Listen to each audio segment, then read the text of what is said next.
True Crime with Shane, where truth meets speculation, investigating crime from the past and the present. If you love true crime the way that I love true crime, then what are you waiting for? Go ahead and hit that subscribe as well as that notification button. That way you'll be notified every time I drop a new video. Thanks in advance, guys. Now let's get to some true crime. You are looking at Darrell Brooks Jr., the man who currently sits behind bars for the horrific SUV attack that happened in Waukesha, Wisconsin at the Waukesha Christmas parade. Darrell Brooks was out on bail for a domestic violence charge at the time of the attack. Brooks is also reported to have had many previous run-ins with the law and was fleeing from another crime scene at the time of the incident. To say the least, the parade ended in horror as residents feared for their lives as Darrell Brooks took his red SUV and plowed through the crowd of unsuspected parade attendees. Now, I don't mean to be rude, but I tell it like it is, and that right there is the face that only a mother could love. Clearly, looking at this man's face and judging by his conduct, the lights are on, but no one is at home. He is clearly not playing with a full deck. Now, Darrell trying to breathe life into a hopeless rap career. Your music was not going anywhere because what? It was trash. Yes, I'm sorry I said it, but it was trash.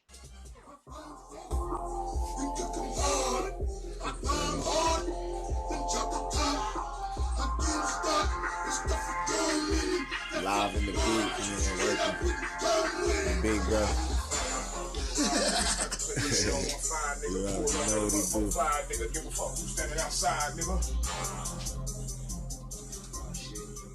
Just trash, as I stated before. Now, make no mistakes.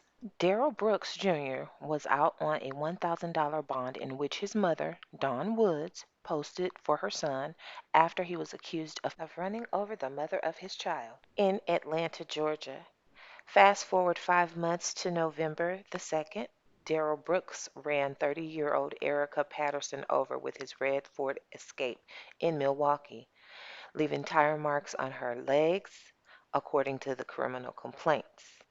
And speaking of Erica Patterson, let's just listen to her candidly speak on what she endured at the hands of Darrell Brooks for over 16 years. Keep in mind, they share a 15-year-old and a grandchild. Hey everyone, this is Erica Patterson. I don't post anything. I'm very quiet. You guys may know me as Darrell Brooks' child's mother. You guys see me on the trial. I just want to say that a lot of stuff on the internet is people are making pages just trying to get views and lying on me. They don't know the truth. Known this man for 16 years. Yes, we were off and on. Okay. So, we have a 15-year-old daughter that just had a son May 1st. That's one thing. I have other children also. Okay, so I was in Atlanta, Georgia, and me and Darrell came back in contact, and I moved him out there with me, for a while, whatever, and then he was abusing me out there also. And then he said we're going to come to Milwaukee to see his mother for 2 weeks. So keep in mind, my mother's dead, my grandma's dead, I don't know my dad, and my grandpa's dead. My brother's way in Nevada. I don't have family. So he brought me to Milwaukee, and he was verbally abusing me, verbally and physically abusing me all the time. Would not let me go back to Atlanta. Okay, this is why I testify against him twice. I don't care about this man. My children are still in Atlanta. I'm in a domestic women's shelter right now because he kept beating me up. He ran me over November 2nd, 2021. His mother bailed him out 3 weeks after that. And then he decides to try to fight me again and run all these people in the parade and kill people, innocent people. I'm trying to stick up for the victims and everybody in the world with domestic violence. I really am. People on the internet are trying to portray me as somebody. They're lying. They're making things up about me. Nobody knows me. This one guy's making he's trying to just get views and everything else. Nobody knows me. I've been through a lot. I have broken finger because of Darrell. I have a gash on my face because of Darrell. My leg is still not healed. 16 years of this, off and on. So, yes, I know I look like a dummy that kept going back. Yes, I do. But you know what? I'm stronger now. Like I said, I'm by myself in Milwaukee in a shelter. No family out here. My family didn't even talk to me because they're mad that I even came out here with him. I was not trying to stay out here. I'm not trying to be a charity case to anybody. I'm really not.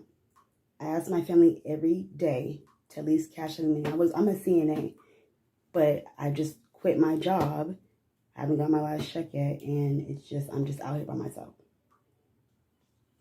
So you guys can reach out to me. My Facebook is Erica Antoinette Patterson. I'm sure you can see it. You'll find it. ErikaAntoinettePatterson. My Instagram is Princess3BABII. We can communicate. Like I said, I don't have friends or anything. He isolated me from everybody. And it's just a lot. And I mean, all I've been asking, like, I'm not a charity case. If you guys can send me at least $5, like I'm not, it's just, you don't have to, but you guys can reach out to me. It doesn't matter to me. I'm not like that because I'm usually have my own stuff till Darrell did all this. But I'm willing to talk. I will reach out to every one of you guys that reach out to me. I will reach out to you guys back. But if you guys could help me, Cash App is $ErikaBABII29. Thank you. Now here you can see on the afternoon of November 21st, 2021, Darrell Brooks is walking back and forth around his SUV, the same SUV that he used to plow into the parade goers. He is in the backyard of his mother's house, and it is roughly about 2 hours before the massacre took place. Here is a short list of events that took place between those 2 hours. Darrell Brooks had a confrontational conversation with Erica Patterson, who was at Frame Park. He decides to show up at the park where Erica was located and having a drink with one of her friends. According to Erica, she ended up in the passenger seat of the vehicle with Darrell Brooks, who was the driver. They were still in some sort of confrontation or disagreement, at which time Darrell Brooks turned to Erica and assaulted her, as you can see here in this photo. Now, Erica was able to jump out of the vehicle and cross over to the other side of the street where she saw two friends and she was able to flag them down. Her friends tried to de escalate the situation. However, Darrell was so belligerent and attacked one of her friends. One of her friends called the police, and Erica refused to give information. However, the friend was able to persuade the police to go ahead and follow up on it. Nevertheless, Darrell Brooks had already took off and sped off in that SUV, and we all know what happened next. What we do know is the Waukesha Christmas parade started at 4 p.m. By 4:39 p.m., Darrell Brooks was already in his red SUV plowing through the parade's barricades, coming down Main Street. The next thing that would take place is the SUV narrowly misses a small girl dancing beside the road. The SUV is still coming full force 40 miles per hour down Main Street, and the SUV crashes into the marching band and a group of dancers with pom poms.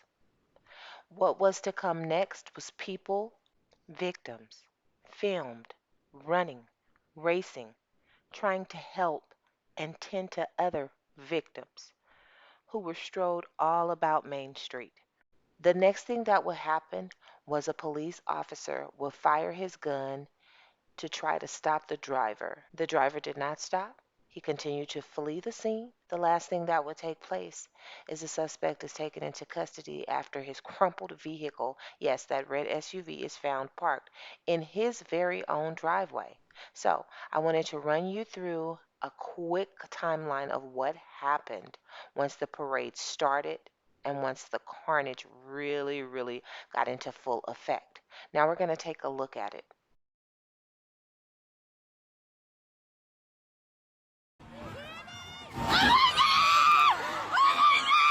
Police have identified the driver of this SUV who plowed into a crowd at a holiday parade in Waukesha, Wisconsin, was fleeing a domestic disturbance, and that he acted alone. We got about 10 to 15 people down in the street. We also got multiple critical cases. Police say an officer shot at the SUV to try to stop it, but had to stop firing to avoid the crowd. The 5 victims who died range in age between 52 to 81 years old. Now take a look at the vehicle. These pictures are worth 1,000 words. They speak volume about the sheer impact. If this is the damage that is done to a vehicle, imagine the type of damage that was done to the 6 human beings who lost their lives in this tragedy. Rest in peace to the victims, and my condolences to their families. Now, somewhere in Darrell Brooks' sick mind, he actually thought that he was going to run and hide and get away with this.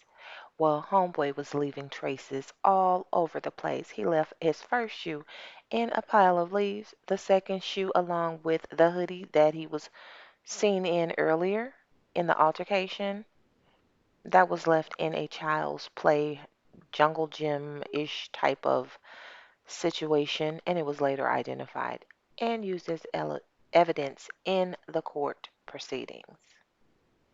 Now, a bunch of bizarre behavior happened on this particular day after the incident. He was shown running through backyards, calling Ubers, showing up on people's porch, and this young man right here, his name is Daniel Ryder. Darrell Brooks showed up on his porch with no shoes and no coat, and it was freezing in Wisconsin on this day, okay? Brooks was shivering, he was cold, and he was asking to use Daniel's phone to call an Uber.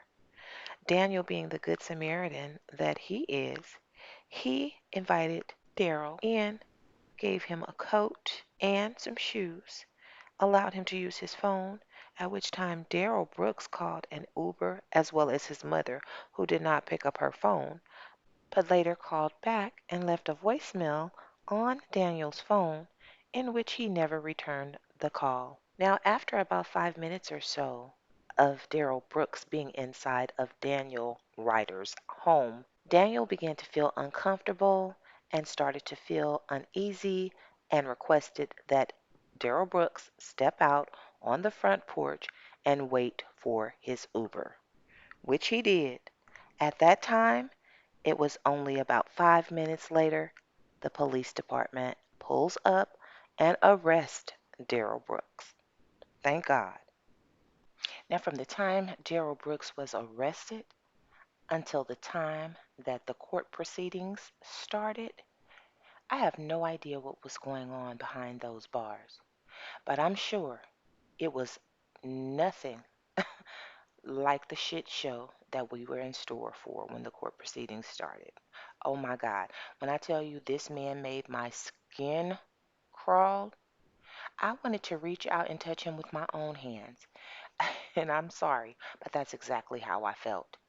He was completely narcissistic, making all types of false accusations, interrupting. Now, I didn't mention, or maybe I did, but I'm going to reiterate that Darrell Brooks thought that it was a good idea to go ahead and represent himself. When I tell you this man was taking his shirt off, hiding underneath his suit jacket, interrupting, calling objections, just bizarre behavior. After about 18 days of Darrell Brooks's bullshit, the jury was finally able to go ahead and do their jobs. And a wonderful job they did by returning a guilty verdict on all charges. Yes, jury, come through. And Miss Jennifer Darrow, the judge, sweetheart, you did your job. Thank you for coming down hard and heavy with that gavel on his ass. You stood with grace and humility as this man tested you in every way that he could. So my hat goes off to you, honey. Darrell Brooks should have never ever been on the streets at the time that this crime was committed. Darrell Brooks is a sex offender, drug user, and violent abuser. And he was still freed to kill people? Like, it makes no sense. Someone absolutely dropped the ball. In my opinion, the bill was set entirely too low, and he had been given way too many chances. This man was a menace to society, and he was on the hunt. He was going to hurt or kill somebody eventually, and I think that the pattern in his record shows that. This man had some really serious charges up against him, and it just baffles me that he was able to still be roaming the streets, making his trash music, beating up on people, and being a complete nuisance. These charges do include the statutory rape charge. Yes, Darrell Brooks is a registered sex offender in Nevada for having sex with Miss Patterson, Miss Erica Patterson, the mother of his child. She was 15 years old. Darrell Brooks was 24 at the time that he impregnated her. So go ahead, make sure you take a look at these documents. I will be reading off some of the charges, not all, but some. You guys, I am so ecstatic to see my channel growing, and I want to give a special thanks to you for your support. If you haven't already subscribed to the channel, please do so. It means the world to me, and thanks again for watching. In 2006, Brooks was convicted in Nevada's courts for statutory rape after he had sex with a minor. Brooks was 24 years old at the time of his conviction. In 2009, he was also convicted of a misdemeanor and resisting an officer. In 2010, he was charged with strangulation and suffocation, domestic abuse, battery, and criminal damage to property. After pleading no contest to felony strangulation and suffocation and violating his probation, Brooks was sentenced to 11 months behind bars and 3 years probation. The second incident of THC possession resulted in a 180-day jail sentence. Additionally, misdemeanor bail jumping and other THC offenses in 2011 led to another 180-day jail sentence for Brooks. After serving his 2011 jail term, Brooks was again charged in 2012, charged with bail jumping, failure to appear in court, and resisting an officer. In November of that same year, he was charged with possession of THC. On June 23, 2016, he was arrested in Sparks, Nevada for failing to register as a sex offender. He posted bail on this charge but never appeared in court and has had an active warrant in the state ever since. In July 2020, he was charged with 2 counts of reckless endangerment, possession of a dangerous weapon as a convicted felony.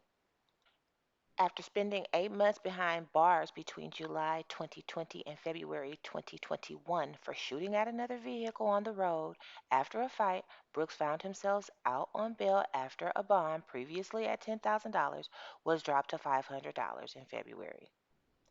Then he was arrested again on November the 2nd in Milwaukee for hunting down the mother of one of his children at a local hotel. There was so much going on with Darrell Brooks. I don't know how he slipped through the cracks. But again, you guys, let's get the conversation popping in the comment section. Talk to you soon.